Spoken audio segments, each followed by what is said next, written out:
আজকেরটা trailer মাত্র, পরের এটা হবে আরও ভয়াবহ। হ্যাঁ, যখন ইসরায়েলের নেতানিয়াহু ভয় দেখাচ্ছিল, চমকাচ্ছিল ইরানকে নিয়ে, পাল্টা সুর ইরানও দিল এবং হুঁশিয়ারি দিল যে আমাদের অ্যাটাক করে ইসরায়েল বড় ভুল করেছে, এই ভুল যদি পুনরাবৃত্তি করে তাহলে তাদের বন্ধু রাষ্ট্রকে ধ্বংস না করে থামবে না ইরান। এমনই এক ধারাভাষ্য দিলেন ইরানের রাষ্ট্র নেতা। হ্যাঁ বন্ধুরা, একটু ব্যাকগ্রাউন্ডে যাওয়া যাক।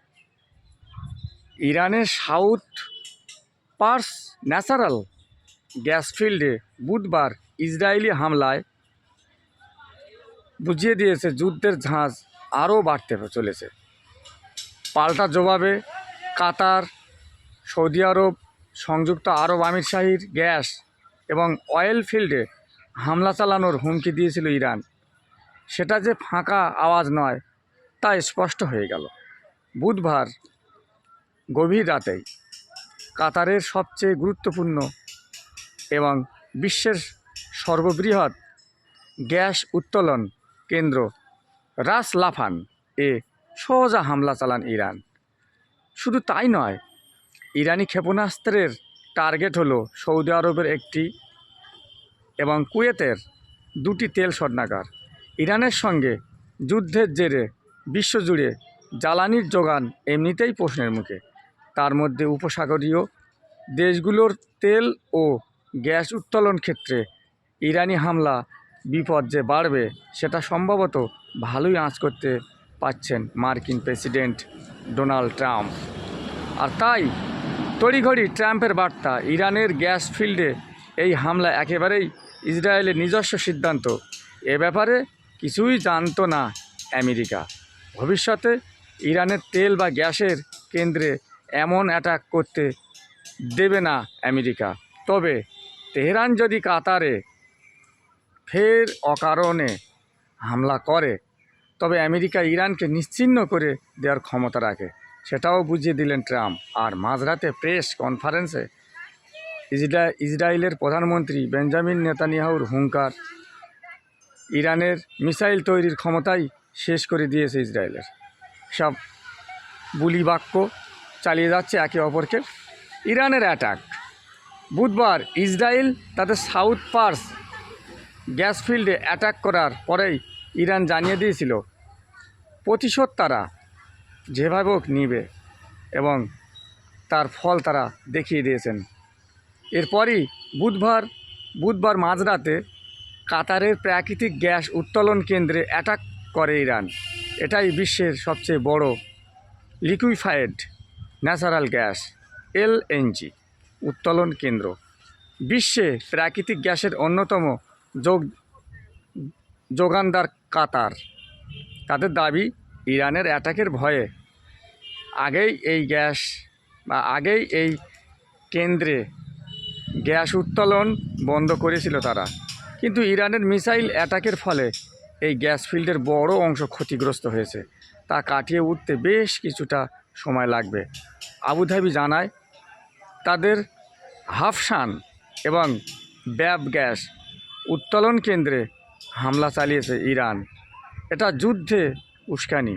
সৌদি আরবও জানায় তাদের তেল ও গ্যাস প্ল্যান্ট লক্ষ্য করে ড্রোন মিসাইল অ্যাটাক চালাচ্ছে ইরান। রাতে ইসরায়েলের হাইফার তেল শোধনাগারেও ইরানি হামলার খবর মেলে। শত শত রকেট মিসাইল ইরান থেকে সোজা চলে যায় ইসরায়েলে এবং ইসরায়েলকে একেবারে শেষ করে দিয়েছে তাদের খবর অনুযায়ী। হ্যাঁ বন্ধুরা, ট্রাম্প এখন সুর একটু নরম করছে, তবে মাঝে মাঝে ধড়কাচ্ছে, টেনে উঠছে, কিন্তু পেরিয়ে উঠছে না। ইরান ছেড়ে কথা বলছে না, যেটা বলছে সেটার বাস্তব রূপ দেখিয়ে দিয়ে তার উত্তর দিয়ে দিচ্ছে। ইরানকে এত সহজে হারানো যাবে না, সেটাও হাড়ে হাড়ে বুঝতে পারছে ট্রাম্প এবং নেতানিয়াহু। এবং বিশ্বকে চোখে চোখ রেখে বিশ্বের সাথে, সর্বশক্তিমান বিশ্বদের সাথে বিশ্বের সবচেয়ে শক্তিমান দেশের সাথে চোখে চোখ রাঙিয়ে চোখে চোখ রেখে চালিয়ে যাচ্ছে তাদের যুদ্ধ, এবং এই যুদ্ধের একটুও ভুল করছে না, এবং তারা চরম সিদ্ধান্ত নিয়েছে, হয় তারা যাবে না তারা থাকবে। তারা একত্রে সবাই একতাই বল না, সেই কথাই তারা বিশ্বাস করে। তাই তো এত বড় রাষ্ট্র এবং এত শক্তিশালী যুক্তরাষ্ট্র, যার আদেশে পৃথিবী কেঁপে ওঠে, তাদের সাথে টক্কর দিতে পারে কিভাবে? এখানে ইরানের একটা বিশেষ ব্যবস্থা আছে, বিশেষ একটা সিদ্ধান্ত এরা নিয়েছে। তারা হলে এরা একতাই থাকতে চায়। ইরানে কেউ যদি মারা যায় কোনো নেতা, তারপরে কে নেতা হবে সব সিলেক্ট করা হয়ে গেছে। হ্যাঁ, কারো উপরে কেউ নির্ভর না, সবাই একে অপরের পরিপূরক। এইরকম হিসাবে এরা যুদ্ধ চালিয়ে যাচ্ছে, এবং যতই যুদ্ধ মারা যাক, আর প্রধান নেতা আর সেকেন্ড নেতা মারা গেলেও যুদ্ধ থামাবে না, এই সিদ্ধান্ত তারা নিয়েছে। তাদের দেশের জন্য তারা এই সিদ্ধান্ত নিতে এক পাও পিছু পা হচ্ছে না। এমনকি নারী সৈন্য এতে অংশগ্রহণ করছে, এবং দেশের কাঠামো অবস্থা, যে জনগণ সব এক হয়ে শপথ করে একই বাক্য নিয়ে তারা যুদ্ধের পরিসরে এগিয়ে যাচ্ছেন দিনের পর দিন, এবং তারা কোনো ভয় না করে বীরের মতো যুদ্ধে লড়ে চলেছে একের পর এক। যদিও তাদের ক্ষতিগ্রস্ত হচ্ছে, কিন্তু তাদের যা ক্ষতি হচ্ছে তার চেয়েও দ্বিগুণ ক্ষতি হয়ে যাচ্ছে ইসরায়েল এবং অন্যান্য আমেরিকার যে সমস্ত কোম্পানিগুলো অন্য রাষ্ট্রে তৈরি করেছে, সেইগুলো তাদের মুহূর্তের মধ্যে সব ধ্বংসের শেষ করে দিচ্ছে। হ্যাঁ, একটা কথা, ওই কাতার বা আরব আমিরশাহিতে কী জন্য বোমা মারছে বা কী জন্য রকেট ছাড়ছে ইরান, এটা জানার দরকার। এখান থেকেই নাকি সম্ভবত ইসরায়েল এবং আমাদের আমেরিকা যুক্তরাষ্ট্র বিমান সাজিয়ে বোমারু বিমান নিয়ে উপর থেকে অ্যাটাক করছে।